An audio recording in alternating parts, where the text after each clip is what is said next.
Right, welcome back to another video on this channel. Today we have another tier list video, and in today's tier list I'm going to be ranking every single Premier League club's January transfer window business from best to worst. So yeah, I guess we'll just get straight into this now without any more chat. So yeah, let's go. Right, so we'll get straight into this tier list now, and as you can see we've already got Chelsea in there because they're getting their own category, because as a Chelsea fan I think we've been absolutely brilliant in this transfer window, to be honest. I think we're in a league of our own in terms of the business, but I'll get onto them in a minute after I name out the rest of the tiers, which first of all they've improved. So obviously a team that has improved on their transfer business between the start of January and now.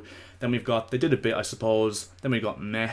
And then we've got, I think they forgot. So obviously, a club who forgot it was January in the first place. So yeah, we'll get on to talking about Chelsea now and their business for this month. Need I say any more? I mean, I'll just name out our signings. Enzo Fernandez, Premier League transfer record fee. Mikhailo Mudryk, João Felix on loan. Benoit Badiashile, Noni Madueke, even young players like David Datro Fofana and Andre Santos who've come in who look promising, Christopher Nkunku and Malo Gusto on pre-contract agreements for the summer. I mean, I just think we're streets ahead of literally any other club in this January transfer window, and don't get me wrong, we've spent a hot penny in attaining these players, but I think it's validated in terms of the quality of players we've gotten, and I think every single one of those players I mentioned does improve our squad going forward this season, especially altogether. And yeah, I think Chelsea are in a street of their own, or a league of their own I should say, in terms of the January transfer window business. And now we'll move on to the other clubs, the other peasants in the Premier League who didn't quite have the money to spend that we had. No, obviously I'm joking, but yeah, we'll go on in alphabetical order as we usually do.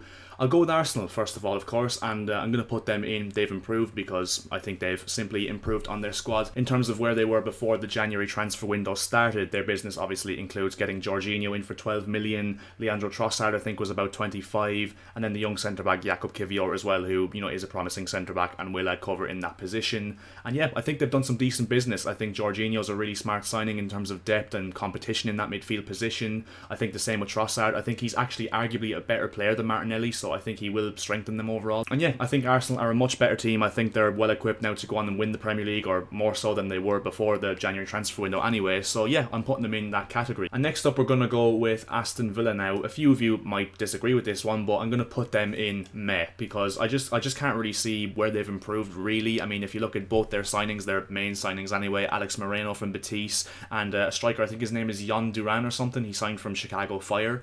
And yeah, they've lost Danny Ings, and obviously Alex Moreno was probably an upgrade on Ludwig Augustinsson, who's obviously left and terminated his loan at the club. But yeah, I don't really think they've improved their squad. I mean, in fairness, I don't think there's many weaknesses in this Villa team. I think they probably could have replaced Danny Ings with someone better, unless this Duran fella turns out to be really good. But yeah, I just think it's a meh transfer window from Aston Villa, to be fair, and there's nothing really more to say about them. Now on to Bournemouth. Now, I think they've actually had quite a decent window. I think they've definitely improved. They've gotten new owners and they've splashed the cash in ways that they couldn't do before. They've signed Dango Ouattara, who looks like a really good signing. He looked really promising in his debut against, I think it was Nottingham Forest a few weeks ago. They signed Matthias Vina on loan from Villarreal. They signed Hamed Junior Traore on loan with an option or obligation to buy from Sassuolo. And yeah, they've made a few more signings, Bournemouth, but overall I think they've done some decent business. Like I said, that Ouattara looks like a decent player. The rest of them obviously we haven't seen yet, but yeah, I think Bournemouth have done some decent business. I think they've given themselves a much better chance at survival. I don't think they will survive, but that's besides the point. And yeah, I think they've had a decent window, and overall, as you can see by the tier name,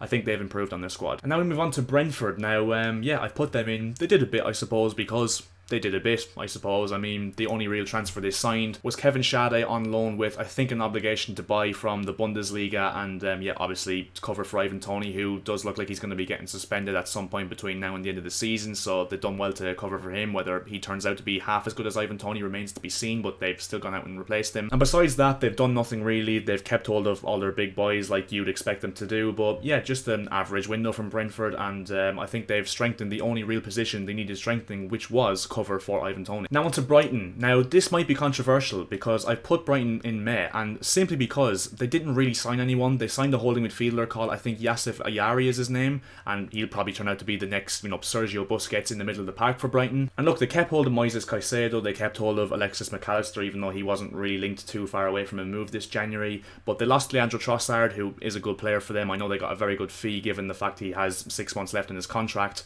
but they let go of a decent player in Leandro Trossard. I know there was numerous issues and they kind of had to get rid of him, and they probably were right to get rid of him, but you know, they've lost a quality player, they've lost a bit of depth, and besides that, they didn't really strengthen their squad too much. So yeah, unfortunately, Brighton fans, I'm putting you in meh. Now on to Crystal Palace. I'm putting them in, they did a bit, I suppose, because once again, they did a little bit of business. They did sign Albert Sambi-Lokonga on loan from Arsenal, which I think is a really good move. They signed, I think his name is Ahamada from Stuttgart, and he looks like a decent midfielder from what I have heard. Besides that, they didn't really sign anyone for the first team, but I think that Palace strengthened the position massively that they needed to strengthen, which was a midfield partner in the pivot next to Sheikh Doucouré, who's been absolutely brilliant for them. And yeah, they've given themselves two very strong options in midfield for the rest of the season, and yeah, that's why I think I'll put them in. They did a bit, I suppose, because even though I think they probably need a right back and probably another striker, they've, you know, strengthened the position that they needed to strengthen with two decent players, so I'm putting them in. They did a bit. Now Everton, and that's going to fill up the think they forgot section, because I think they just forgot January was on. Unfortunately, they didn't get Arnaud Danjuma over the line. Obviously, Spurs hijacked at the 11th hour,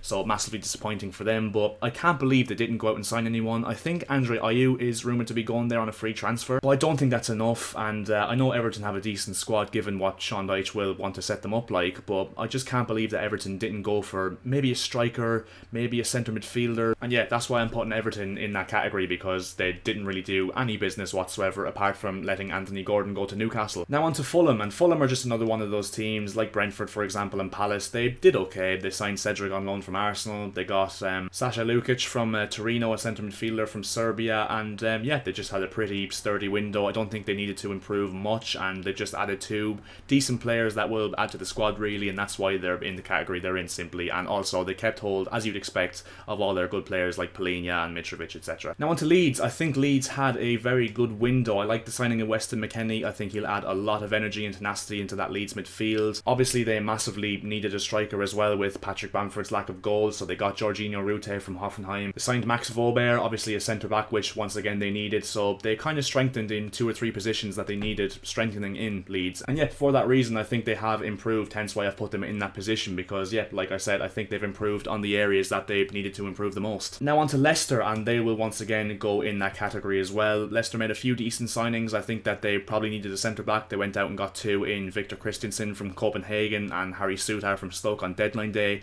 They signed a Brazilian winger called Tete from Lyon, who could be a promising player who, you know, replaces Mark Albrighton, who's gone on loan to West Brom. And yeah, even though Leicester, they probably need a striker and they probably need a goalkeeper as well in the summer, and maybe a midfielder if Tielemans leaves. And you know, Leicester, they're looking quite weak these days, but I think that they have strengthened their squad overall, especially in the centre back department, and Tete could be a very good winger for them if he clicks in the Premier League, and that's why I've put them in that category that they're in, because I think they have improved. Now on to Liverpool, and controversial, I probably will get a lot of comments saying that will be controversial, but I've put them in meh because all they really did was get Cody Gakpo, and don't get me wrong, I think they did well given the hype train that Cody Gakpo had behind him after the World Cup. I think they got him for a very good price at around £38 million, I think it was. But I think the glaringly obvious weakness there for Liverpool is in midfield. I think it would sort out absolutely every problem they have, or most problems anyway, if they could get a proper midfielder in there to replace Henderson, whose legs are gone. I just think Liverpool, they could have done more in this window. I'm very shocked they didn't go for Moises Caicedo, because like I said in the previous video, I think he'd be absolutely perfect for them and would solve a lot of their issues in midfield, and that's why I put them in May, because I think that they could have done a little bit more. And now on to Man City, and they will be surprisingly maybe joining Everton in think they forgot. They definitely didn't forget about the transfer window because they let João Cancelo go. The reason why they're in that category is because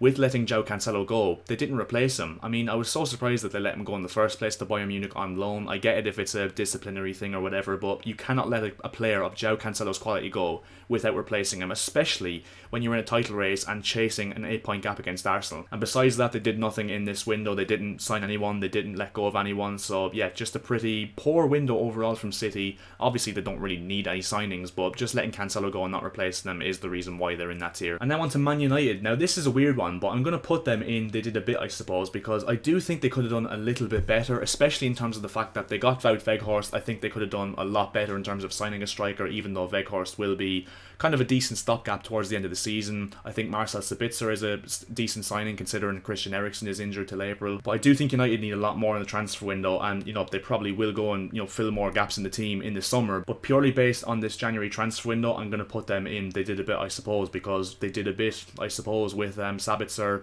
and Weghorst coming in. And now on to Newcastle. Once again, I'm going to put them in they did a bit, I suppose, because obviously all they really did was sign Anthony Gordon for the first team, who I actually think would be quite a decent signing for them. I know a lot of people are not rating Anthony Gordon, and don't get me wrong, I don't think he's worth anywhere near 40 million at this moment in time.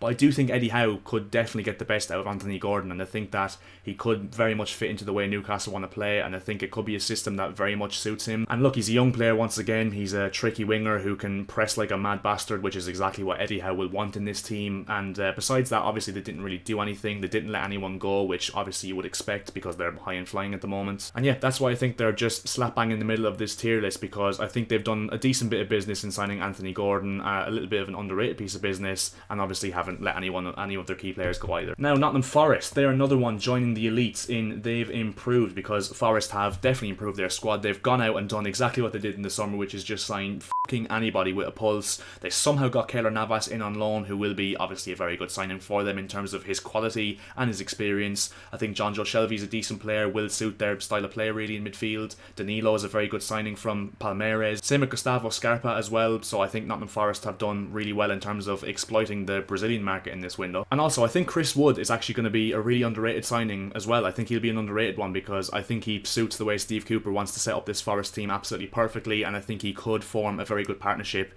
in that two-man, link up front with Brennan Johnson. So yeah, I think Forest have definitely improved in their squad, and obviously Felipe as well, I forgot to mention as well, who signed from Atletico Madrid, who again will offer quality at centre-back and experience as well. And yeah, like I said, I think Forest have massively improved their squad once again. They've signed some very good players, and I think they will be fancying their chances now of staying in the Premier League this season. So yeah, we'll move on now to Southampton, and again, I've put Southampton in they've improved. Now, things are not looking very nice at Southampton at this moment in time in terms of the form, the aura around Nathan Jones of the club, the obviously the position in the table. But I think they've done some decent business in terms of the players they brought in, especially on deadline day when they brought in Paul Onuachu, a 6'7" striker who could very much be doing the business for Nathan Jones in that system, as well as Sulemana as well, who looks like a very exciting player from Rennes as well and was wanted by a lot of Premier League clubs. And obviously as well, Mislav Orsic, who is a very good signing, especially for the fee they got him for. I mean, £8 million for Orsic. I'm surprised a lot more teams in the Premier League didn't try and cop him, because I think he is a very good player and has shown it for Dinamo Zagreb and Croatia as well at international level. And yeah, I think Southampton fans can be very optimistic and excited about the end of the season now with their signings that they've made. I think they've strengthened in a lot of areas that they needed to strengthen in, and yeah, I think Southampton have definitely in this January transfer window given themselves a very good platform to try and stave off relegation. Now on to Spurs. Now originally I had them in they've improved, but just because of the amount of teams in there, I'm going to put them in they did a bit, because I think they did do a bit. They've definitely improved in their right wing back position, replacing Emerson Royale in the starting 11 with Pedro Porro. Getting Dan Jumap, stealing him from under Everton's noses as well, was a very good piece of business in terms of offering depth up front, especially given how out of form Heung-min Son is at this moment in time, so maybe that might wake him up into a bit of form now that he has direct competition. And yeah, nothing really else to say about Spurs. I think they've had a decent enough window. Obviously didn't let anyone go like you'd expect, but yeah, I think they did a little bit in this transfer window, and I think that they did some decent business with the two signings that they did make. Now on to West Ham. They're going in meh. I don't think they had a great window, West Ham. I mean, maybe the money's not there or whatever, but yeah, obviously they didn't let anyone go, but they did sign Danny Ings, who I think will be an okay signing, but he's already injured. I don't know how long he's gone for. Yeah, I don't know about that one. I mean, maybe he's a David Moyes signing and he might, flourish in the way David Moyes wants to set up West Ham in the future, but I just find West Ham's window a little bit bland, and obviously that was the only position they strengthened, so yeah, they're just going to go in meh for that reason, to be fair. Nothing more to say. And finally, we've got Wolves. Now I'm going to put Wolves in they've improved, because I think they've improved their squad. And the thing about Wolves, I think what they've done well is they've strengthened two positions that they really needed to strengthen in terms of a striker. They went out and got Mateus Cunha, who's a bit of a false nine in that system and could do wonders for Lopetegui. They needed upgrades in midfield and a bit of refreshment in midfield, so they got João Gomes from the Brazilian league, they got Pablo Sarabia, they got Mario Lemina on loan, and then they got Craig Dawson as well, who is an experienced centre-back and will offer cover in that position as well. So yeah, I think a promising window for Wolves, and I think now Lopetegui can take them to the next level and yeah, try and get away from that relegation zone that they are hovering above at this moment in time. So yeah, as you can see on your screen, that is the final tier list. If you disagree with any of the selections I've made in this video, I'm sure you will. Let me know in the comment section below. I'm interested to see which ones you disagree with and which ones you change really. And yeah, leave a like on the video if you did enjoy it. It would be massively appreciated. It means more than you guys could imagine. And also if you could subscribe to the channel as well, that would also be massively appreciated. We are closing in on 1,800 subscribers on this channel, so every subscription helps us get there as soon as possible. And yeah, I'll see you guys in my next video.